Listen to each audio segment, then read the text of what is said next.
Nous allons voir ensemble comment l'eau est une ressource importante au jardin, à la fois milieu de vie et indispensable pour la croissance des végétaux.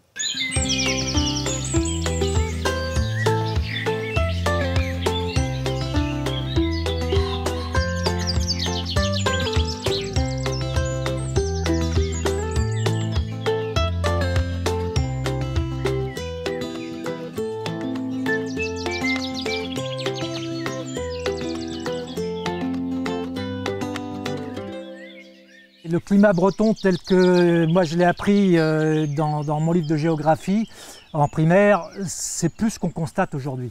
Ce que nous disent les scientifiques, c'est qu'il y aura des périodes sèches plus longues et plus intenses et des précipitations moins bien réparties sur l'ensemble de l'année, avec des pluies intenses, phénomène qui jusqu'à présent dans le nord de la Bretagne était assez rarissime. Alors, j'ai la chance d'avoir une source qui est équipée d'une pompe électrique, mais d'une façon plus générale, comme il y a pas mal de surface de toiture, on a des citernes enterrées, donc ici avec une pompe qui permet d'assurer les petits besoins en eau. Sur le hangar, il y a une récupération du trop-plein qui va sur une petite mare. Le réservoir d'eau le plus pertinent, c'est le sol lui-même. Donc, faire en sorte que l'eau s'infiltre au maximum et puisse être restituée par remontée, par capillarité, c'est la meilleure solution. L'idée qui doit nous guider, c'est vraiment de conserver l'eau dans le sol. Qu'il y ait des petits réservoirs, c'est un plus, mais ça ne peut pas être la solution universelle. Essayez de profiter de la pluie quand elle est là, en la faisant rentrer dans le sol.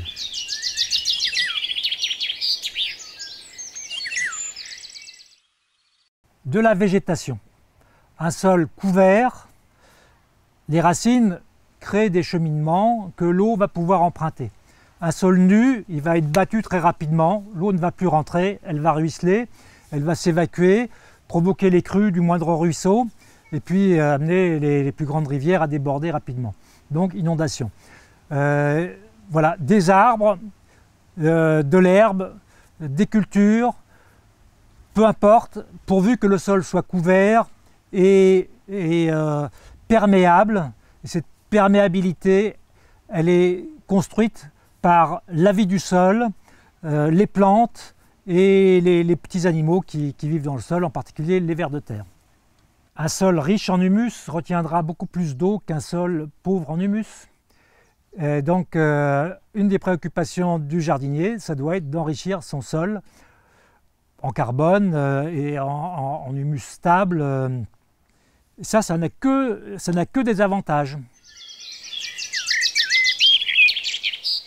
Nous, ce qu'on se contente de faire, c'est d'arroser par des tuyaux microporeux au niveau du sol, éventuellement sous un paillage végétal. Donc ça, c'est assez pertinent pour toutes les plantes qui n'aiment pas avoir de l'eau sur leurs feuilles, qui craignent les maladies cryptogamiques. On essaye de ne pas exagérer avec l'arrosage. Il y a des moments où on est obligé de rapporter de l'eau quand elle n'est pas présente naturellement dans le sol. C'est au moment des semis des plantations. Et puis une fois que la plante est bien partie, on la laisse se débrouiller. Et même s'il y a des à-coups, s'il y a des périodes plus sèches, là, on croise les doigts en espérant qu'elles vont s'en sortir.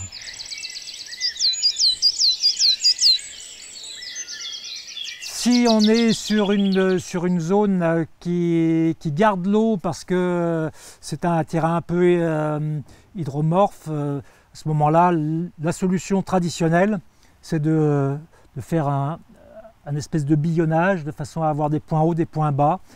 L'eau pourra s'accumuler dans les points bas et petit à petit se rediffuser quand les buttes, les parties les plus hautes seront sèches et appelleront l'eau.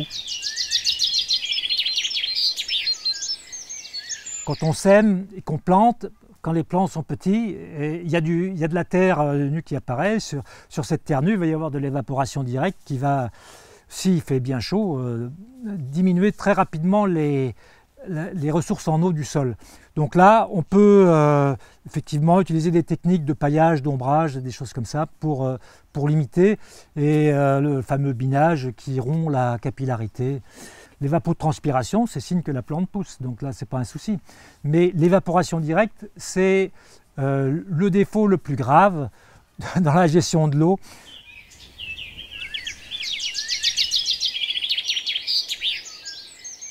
Alors c'est vrai qu'une pelouse qui commence à devenir jaunâtre puis brunâtre, c'est pas ce qu'on attend, mais je crois qu'il va falloir s'habituer à ce genre d'accident.